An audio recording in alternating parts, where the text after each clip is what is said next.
우리 앞뒤에 좌우에 있는 믿음의 형제 자매들과 반갑게 인사하도록 하겠습니다. 사랑합니다. 축복합니다. 참 잘 오셨습니다.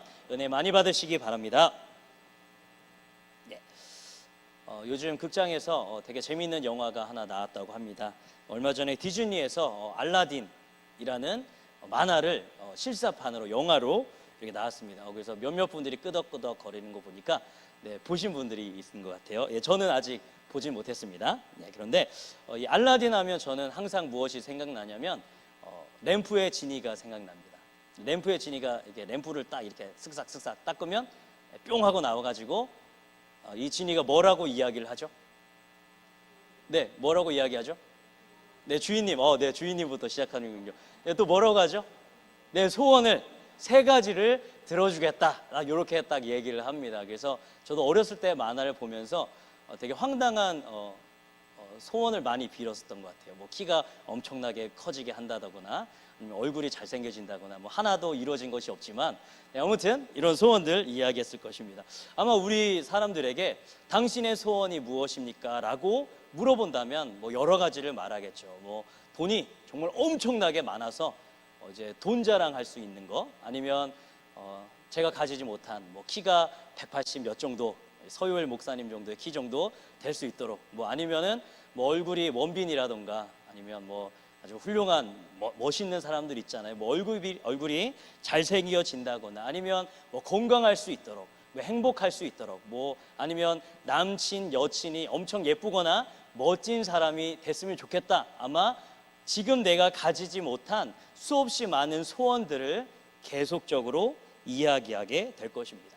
저는 그래서 램프를 생각하면서, 그 소원을 생각하면서, 만약에 이 알라딘이 그 지니에게 나에게 소원을 100개로 늘려달라거나 아니면 무한개의 소원을 들어줄 수 있게 해달라면 얼마나 좋았을까? 저의 잔머리를 한번 생각을 해보게 되었습니다.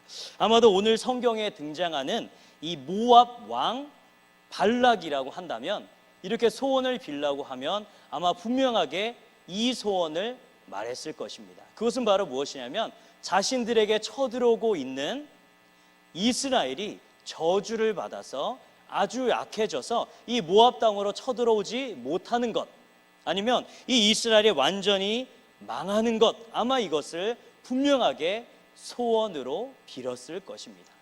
그래서 이 모압 왕 발락은 이 지니와 같은 이 신을 통해서 저주하기 위해서 아주 용하다고 하는, 그러니까 어느 정도의 거리가 있냐면 메소포타미아 지역, 그러니까 유브라데 강이 있는 그곳에서 아주 용하다고 하는 발람이라고 하는 주술가를 영입해 오게 되는 것입니다. 그 거리가 몇천 킬로미터나 되는 정말로 먼 거리인데도 불구하고 이 이스라엘 백성들이 너무나도 두려워서 큰 복채를 약속하고 이 발람을 영입해 오게 되는 것입니다. 얼마나 이 발람이 용했는지 우리 평택 이제 주변을 돌아다니시면 현수막에 이런 거 많이 붙어 있잖아요.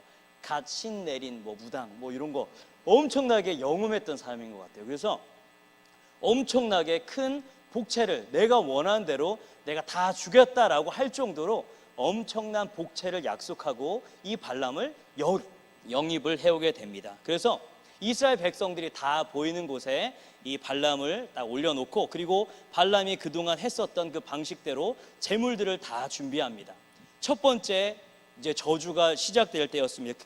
그러나 안타깝게도 이 발락의 소원대로 되지 않았습니다. 오히려 저주의 말씀이 이스라엘 백성들에게 뿌려졌다기보다는 축복의 말씀이 이 발람을 통해 축복의 말씀이 전달되게 된 것입니다.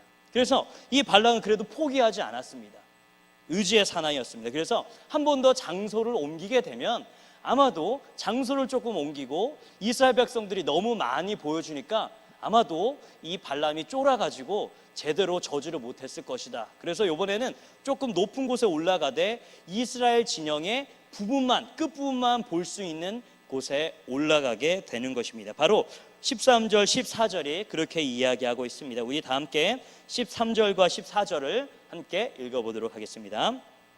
발락이 말하되 나와 함께 그들을 달리 볼 곳으로 가자. 거기서는 그들을 다 보지 못하고 그들의 끝만 보리니 거기서 나를 위하여 그들을 저주하라고 소빔들로 인도하여 비스가 꼭대기에 이르러 7 제단을 쌓고 각 제단에 수송아지와 순양을 드리니. 아멘. 바로 첫 번째 저주를 하려고 했었던 그 장소는 어디였었냐면 바알 산당이었고 이스라엘 백성들의 전체가 다 보이는 곳이었습니다.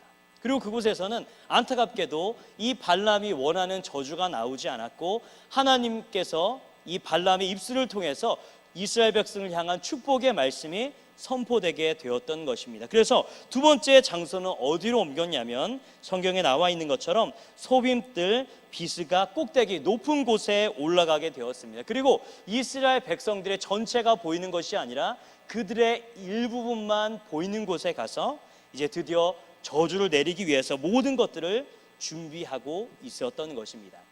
오늘 우리는 이 귀한 말씀을 통해서 무엇을 알게 되면 이 모압 왕 발락 그리고 함께 왔었던 미디안의 장로들이 당시의 신에 대해서 어떻게 생각했는지를 오늘 성경은 분명하게 보여주고 있는 것입니다. 또한 이 모습은 우리가 믿고 있는 하나님과 완전히 다른 것임을 우리는 또한 알게 되는 것입니다. 이것은 무엇이냐면 이 모압 왕 발락 그리고 미디안 장로들은 자신들이 믿고 있는 그 신을 얼마든지 조종 가능하다라고 생각을 하였던 것입니다. 장소를 좀 바꾸게 되면, 제물의 종류를 좀 달리하면, 복채를 달리하면, 아니면 제사 방법을 좀 달리하면 그동안 말했었던 그 신의 그 뜻이 다른 방식으로 나오게 될 것이다 라고 생각을 하였던 것입니다. 우리는 이런 모습을 어디에서도 볼 수가 있냐면 열왕기상 18장에 보면 이 엘리야 선지자와 대결을 했었던 바알 선지자 450명의 모습을 통해 우리는 알게 됩니다. 아침부터 저녁까지 이 바알의 선지자들이 아무리 많이 제사를 드려도 하늘에서 아무런 번개도 치지 않고 그들의 신이 응답하지 않았습니다. 그러자 어떠한 일들을 하냐면 이 신을 자극하기 위해서, 이 신을 조종하기 위해서, 자신들이 믿는 바알을 협박하기 위해서 칼과 창을 들고 자신의 몸을 상하면서 피를 뚝뚝 흘리면서 그 제단에 피를 뿌렸던 것입니다. 그러면서 자신들의 규례에 따라 라고 말하고 있는 것입니다.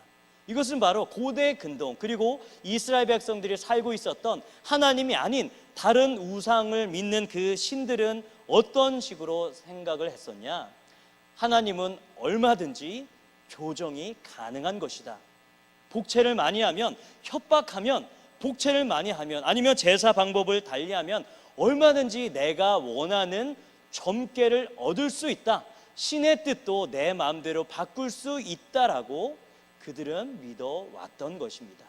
그래서 이 발람에게 아주 많은 복채를 약속했으며 또한 장소를 계속적으로 옮겨가며 또한 이스라엘 백성들을 전체가 다 보이는 것이 아니라 끝부분만 보이게 하면서 제사의 방법을 달리하는 것입니다.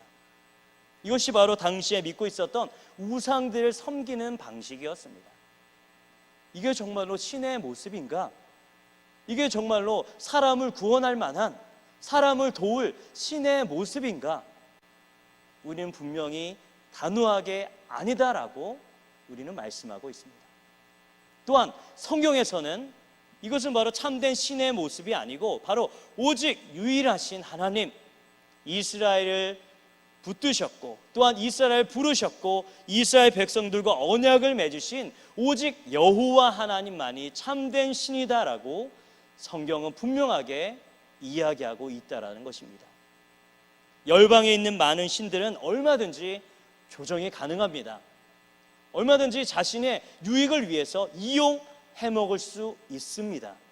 얼마든지 협박할 수 있습니다. 신의 뜻을 얼마든지 돌이킬 수 있습니다. 그러나 우리가 믿는 하나님은 전혀 다른, 질적으로 완전히 다른 하나님이심을 믿으시기 바랍니다. 하나님께서는 수없이 많은 우상들이 존재하는, 수없이 많은 이방신들이 존재하는 그 땅 가운데서도 이 세상에는 신은 오직 유일하신 하나님 한 분만 있다라고 성경은 분명하게 이야기하고 있습니다. 또한 하나님은 그 무엇으로도 하나님을 협박할 수 없습니다. 어떠한 방식으로도 하나님의 뜻을 돌이킬 수 없습니다. 하나님께서 한번 정하신 길이라면 그것은 어떠한 누구라도 이 뜻을 돌이킬 수 없고, 아무리 많은 재물로도, 아무리 많은 피로도, 어떠한 제사라도 하나님의 뜻은 돌이킬 수 없는 것입니다. 왜냐하면 하나님께서는 완전한 분이시고 유일한 분이시기 때문에 하나님을 움직일 수 있는 건 오직 하나님의 뜻만이, 하나님께서 말씀하신 그 언약만이 하나님을 움직일 수 있는 것입니다.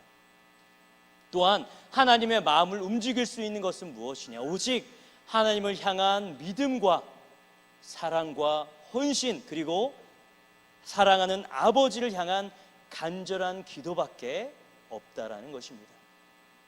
그런데 이 땅 가운데 하나님을 나의 구주로, 이 유일하신 하나님을 나의 하나님으로 고백하면서도 마치 과거에 이 모압 사람들이, 그리고 수없이 많은 열방의 사람들이 하나님을 섬겼던 것처럼 지금도 얼마든지 하나님을 이용할 수 있다라고 생각하는 사람들이 있습니다. 이건 무엇을 말하냐? 하나님께서는 우리 인생의 목적이 되는 분이십니다. 그런데 이 하나님을 어떠한 방식으로 사용하냐면, 하나님을 나의 성공을 이루기 위한 수단으로 여기는 사람들이 너무나도 많다라는 것입니다.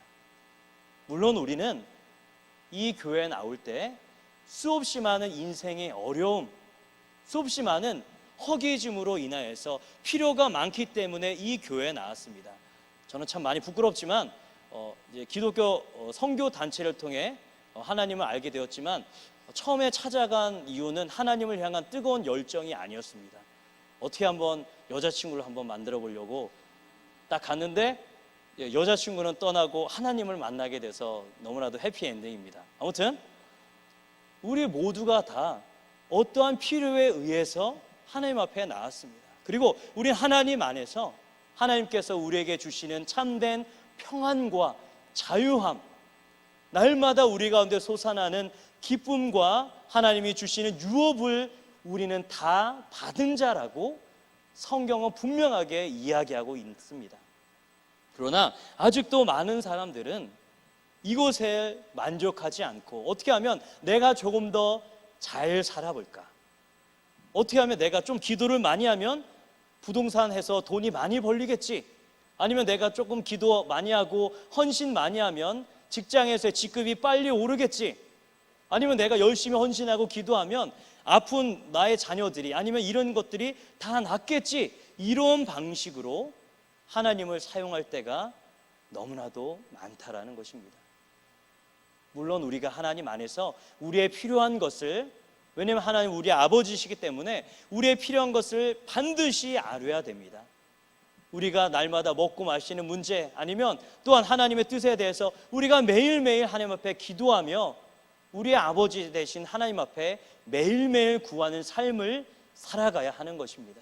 그러나 신앙이 1년이 넘고 2년이 넘고 10년이 넘고 15년이 넘어도 오랜 시간 하나님을 만남에도 불구하고 여전히 우리의 기도 제목이, 또한 하나님을 섬기는 이유가 그저 나의 가족이 잘 되기 위해서, 나의 성공을 위해서, 그냥 내 가족의 평안을 위해서라면 이것은 우리가 우리의 신앙을, 또한 우리가 믿는 하나님을 우리가 어떻게 섬기고 있는지를 다시 한 번 더 돌이키고 다시 한 번 더 하나님의 은혜를, 하나님의 뜻을 구해야 할다라는 것입니다. 하나님께서는 우리의 필요를 분명하게 채워주시는 분이십니다. 그러나 그렇다고 해서 우리의 필요를 채우시는 하나님이시기 때문에 우리의 성공을 위해서 우리가 얼마든지 하나님을 사용해도 되냐? 그것은 아니라는 것입니다. 우리가 이미 하나님의 자녀로서, 하나님의 유업을 이을 자로서 천국 시민이 되었다면 우리의 기도 제목과 우리의 인생의 방향은 바뀌어야 하는 것입니다. 이제 더 이상 나와 내 가족, 내게 속해 있는 이곳 작은 그 공동체를 바라보는 것이 아니라 우리의 시선은 고개를 들어 하나님을 바라봐야 하는 것입니다. 하나님의 뜻이 무엇인지, 나를 통해서 이루고자 하는 하나님의 뜻이 무엇인지, 또한 이 땅 가운데 이루어진 이 하나님의 나라를 우리가 살아가면서 어떻게 하면 이 하나님의 나라를 위해서 우리가 헌신하며 봉사하며 살아갈까? 우리의 삶의 목적이 바로 하나님이시라는 것을 날마다 고백하며 살아가야 하는 것입니다. 이렇게 사는 삶은 때로는 힘듭니다. 어렵습니다. 시간을 내야 되고 우리가 가진 재물과 열정, 많은 것들을 포기해야 됩니다. 그러나 참된 믿는 자는 이것으로 인하여서 좌절하거나 슬퍼하거나 이 가는 길을 포기하지 않습니다. 왜냐하면 이것이 참된 그리스도인의 삶이라는 것을 알기 때문입니다. 우리는 하나님을 나의 성공의 수단으로 바라보는 것이 아니라 바로 하나님께서 나의 인생의 내 삶의 목표이며 목적이다라는 이 마음가짐으로 날마다 하나님의 뜻을 구해야 하는 것입니다. 또한 하나님의 뜻을 구하는 것으로 끝나는 것이 아니라 이것을 나의 삶 가운데 구체적으로 이루기 위해 내가 서 있는 그 모든 것 가운데 하나님의 뜻을 하나하나 순종하고 실천하며 하나님 나라의 삶을, 천국 백성의 삶을, 하나님의 자녀의 삶을, 예수 그리스도의 제자의 삶을 살아가야 하는 것입니다. 우리가 그동안 우리의 시선이 오직 나와 나의 가족에게만 머물러 있었다면 우리의 눈을 들어 하나님을 바라보시기 바랍니다. 하나님께서 나를 통해 무엇을 하고자 하시는가? 내가 어떻게 하면 하나님의 기쁨이 될 수 있는가? 어떻게 하면 나의 삶을 통해 하나님께 영광을 올려드릴 수 있는가? 고민하며 기도하며 말씀에 순종하시기를 주님의 이름으로 축복합니다. 하나님께서는 조정 불가능한 분이시고 우리 모두는 하나님의 뜻에 따라 날마다 살아가시기 바랍니다. 또한 이스라엘 백성들은 오늘의 이 귀한 말씀을 통해 저주의 말이 아닌 축복의 말을 듣게 되었습니다. 특별히 19절부터 23절의 말씀을 우리 함께 읽어보도록 하겠습니다. 19절부터 23절입니다. 하나님은 사람이 아니시니 거짓말을 하지 않으시고 인생이 아니시니 후회가 없으시도다. 어찌 그 말씀하신 바를 행하지 않으시며 하신 말씀을 실행하지 않으시랴. 내가 축복할 것을 받았으니 그가 주신 복을 내가 돌이키지 않으리라.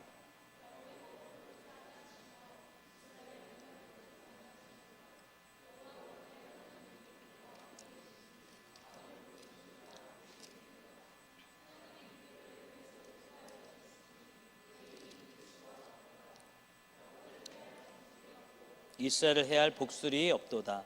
이때 야곱과 이스라엘에 대하여 논할진대 하나님께서 행하신 일이 어찌 그리 크냐 하리로다. 아멘. 이 말씀은 바로 어떻게 보면 하나님을 온전하게 인정하지 않았던 발람의 입술을 통해 나온 말입니다. 그러나 하나님께서 그 입술을 붙드셔서 이스라엘을 향한 축복을 계속적으로 선포하고 있는 것을 알게 됩니다. 특별히 우리는 이 귀한 말씀을 통해 하나님이 어떠한 분이신가를 우리는 알게 됩니다. 그것은 바로 무엇이냐? 하나님은 신실하신 하나님이심을 우리는 말씀을 통해 알게 됩니다. 신실하다는 것은 무엇이냐? 믿을만 하시다는 분이라는 것입니다. 또한 약속을 어기지 않으시고 끝까지 지킨다라는 뜻이 신실하다라는 말이 되는 것입니다. 하나님은 신실하십니다. 이 사실을 믿으시기 바랍니다. 그러나 사람들은 하나님이 아니기 때문에 유한하고 자신이 행한 약속도 말한 약속도 온전하게 지킬 수가 없습니다. 그의 마음이 그렇지 않다 하더라도 인간의 한계로 인하여서 약속을 다 지킬 수 없는 것, 이것이 어떻게 보면 인간의 연약함인 것입니다. 그러나 하나님께서는 거룩한 분이시고 완전한 분이시기에 한번 하나님께서 하신 그 약속을 끝까지 지키시는 분이십니다. 19절에서 말씀하신 것처럼 하나님은 사람이 아니시니 거짓말을 하지 않으신다 말하고 있습니다. 또한 인생이 아니시니 후회가 없으시다. 그리고 하신 그 말씀을 실행하시는 분이다라고 분명하게 말하고 있는 것입니다. 모압 왕 발락은 이스라엘 백성들이 모압으로 쳐들어오는 것을 매우 두려워하였습니다. 그러나 하나님께서는 이 이스라엘 백성들이 모압을 통해서 또한 그 주변을 통해서 가나안 땅으로 들어가서 하나님께서 믿음의 선조들과 했었던 아브라함에게 했었던 이삭에게 했었던 야곱에게 했었던 수없이 많은 믿음의 선조들과 했었던 그 약속을 지키기 원하셨습니다. 그래서 이 모압 땅을 지나서 이스라엘 백성들이 가나안 땅으로 갈 수 있기를 하나님께서 끝까지 인도하셨고 지키시는 하나님이심을 오늘 성경은 분명하게 우리에게 이야기하고 있다라는 것입니다. 하나님께서 한번 약속하신 것은 그 누구도 방해할 수 없습니다. 아무리 용하다고 하는 발람도 하나님의 백성을 쉽게 저주할 수 없었습니다. 어떠한 왕도 아무리 큰 주술과 아니면 어떠한 점괘라도 하나님께서 약속하신 이 하나님의 은혜를 누구도 저버릴 수 없었던 것입니다. 왜냐? 하나님께서는 신실한 분이시기 때문입니다. 또한 우리가 지금도 오늘 우리가 때로는 실수하고 넘어지고 범죄한다 할지라도 우리가 담대하게 주님 앞에 나아갈 수 있는 이유가 무엇입니까? 그것은 바로 우리가 능력이 많아서 아니면 우리가 뛰어나서가 아니라 신실하신 하나님의 은혜 때문에 오늘 하루도 주 앞에 나갈 수 있음을 감사하시기 바랍니다. 하나님께서는 자신의 하나밖에 없는 아들 예수 그리스도를 이 땅 가운데 보내셨습니다. 또한 예수 그리스도는 하나님의 말씀에 온전하게 순종하는 모습을 사셨습니다. 그리고 너무나도 고통스러운 끔찍한 그 십자가에 달려 죽으시고 또한 3일 만에 부활하셨던 것입니다. 이 모든 일들은 무엇이냐? 바로 우리를 향한 하나님의 사랑 때문에, 우리를 아끼시는 그 하나님의 언약의 말씀 때문에 이 모든 구속의 일을 이루셨던 것입니다. 우리가 해결할 수 없는 그 죄 문제를 해결하기 위해 자신의 모든 것을 포기하신 그 예수님을 바라보면서 우리는 오늘도 담대하게 주 앞에 나아갈 수 있게 된 것입니다. 우리 다 함께 요한복음 1장 12절의 말씀을 보면 하나님께서 이렇게 말씀하고 있습니다. 영접하는 자, 곧 그 이름을 믿는 자들에게는 하나님의 자녀가 되는 권세를 주셨으니 라고 말씀하고 있습니다. 우리는 이 귀한 말씀을 통해서 아무리 우리가 큰 죄악을 저지른다고 하여도 우리가 하나님의 자녀에서 벗어나는 일은 절대로 없습니다. 우리가 아무리 많은 큰 죄를 지었다고 해서 하나님과 우리의 관계가 깨어지냐? 물론 우리가 범죄로 인하여서 하나님 앞에 가까이 갈 수는 없지만 그렇다고 해서 아버지와 자녀의 관계가 깨어지는 것은 아닙니다. 그렇기 때문에 성경에서는 끊임없이 이렇게 멀리 가버린 아들을 부르는 간절한 심정으로 아들을 부르고 계신 아버지의 모습이 계속적으로 나옵니다. 그래서 성경 전체를 보면 끊임없이 범죄한 인간들 향해서 무엇이라 말씀하냐? 어서 돌아와라. 아들아, 어서 돌아와라. 내가 너의 죄를 용서해 줄 것이고 내가 죄로 인하여서 다친 그 모든 것을 싸매 줄 것이며 너를 용서해 주고 다시 너를 사랑할 것이다 라고 성경 전체는 끊임없이 우리를 이야기하고 있는 것입니다. 오늘 하루도 우리가 끔찍한 죄를 범한다 할지라도, 범죄한다 할지라도, 불순종한다 할지라도 우리가 계속적으로 아버지로 고백할 수 있는 이유는 하나님께서 한 번 하신 그 약속을 어기지 않으시고 끝까지 지키시는 신실한 하나님이시기 때문이라는 것입니다.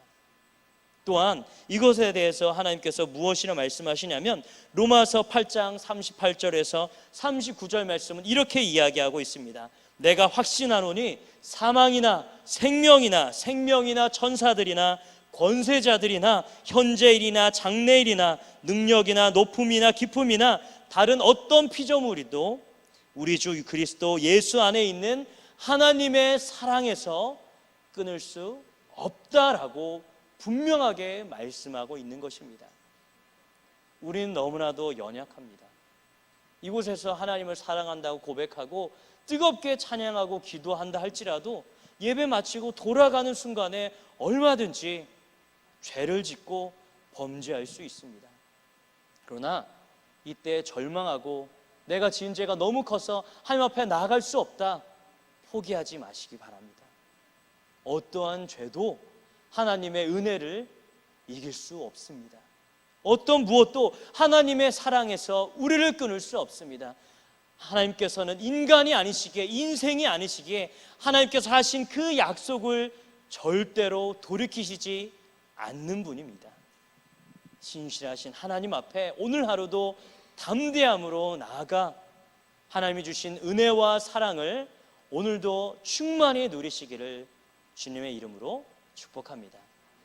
우리가 이러한 하나님의 사랑을 받았다면, 신실한 그 하나님을 나의 하나님으로 믿는다면, 또한 나의 인생의 목적이 바로 하나님이다 고백한다면, 우리는 오늘 그리고 지금 어떻게 살아가야 되겠습니까?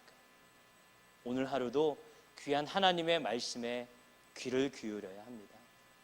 우리 하나님의 말씀을 읽는데 얼마나 많은 시간을 투자하십니까? 돈 버는 일에 있어서는 야근을 해 나가면서 가족을 돌보지 못할 정도로 일은 열심히 합니다. 그러나 하나님의 말씀은 얼마나 귀하게 여기며 하나님의 말씀을 읽으려고, 접하려고 노력하십니까? 부족하다면 오늘 하루부터 다시 시작하시기 바랍니다. 하나님, 우리가 아무리 많은 돈을 번다 할지라도, 아무리 좋은 성적으로 우리가 졸업한다 할지라도 하나님의 뜻을 알지 못하면 우리의 인생은 실패한 인생입니다. 오늘 나에게 원하시는 삶이 무엇인지 알기 원한다면 말씀을 읽으시기 바랍니다. 말씀을 통해서 하나님의 뜻이 무엇인지를 분별하시기 바랍니다. 또한 말씀을 읽는다는 것은 무엇을 고백하는 것이냐면, 이 말씀의 뜻대로 실행하겠습니다, 실천하겠습니다, 이 말씀대로 살아가겠습니다 라는 것을 결단하는 행위입니다. 그저 말씀만 읽고 읽는 것으로 끝내지 마십시오. 지식이 많다고 해서 성경에 대한 지식이 곧 하나님을 아는 지식은 아닙니다. 하나님을 아는 지식은 하나님의 말씀에 따라 내 삶 가운데 부족한 모습이 있다면 변화하고, 하나님이 원하시는 모습에 따라 조금씩 죄를 멀리하고 하나님의 말씀에 점차 순종하고 변화되는, 이것이 바로 하나님이 원하시는 삶이라는 것입니다. 오늘 하루부터, 예배 후부터 시작하시기 바랍니다. 우리 늦지 않았습니다. 우리 그렇게 산다면 하나님을 영광스럽게 살아갈 수 있는 것입니다. 신실하신 그 하나님을 믿는 하나님의 자녀다운 것입니다. 이런 삶을 살아갈 때 우리 하나님께서 주시는 놀라운 은혜와 날마다 주시는 평안과 자유함, 마르지 않는 기쁨을 날마다 누리며 살아갈 수 있을 것입니다. 우리 함께 찬양하며 말씀을 두고 기도하며 나가기 원합니다.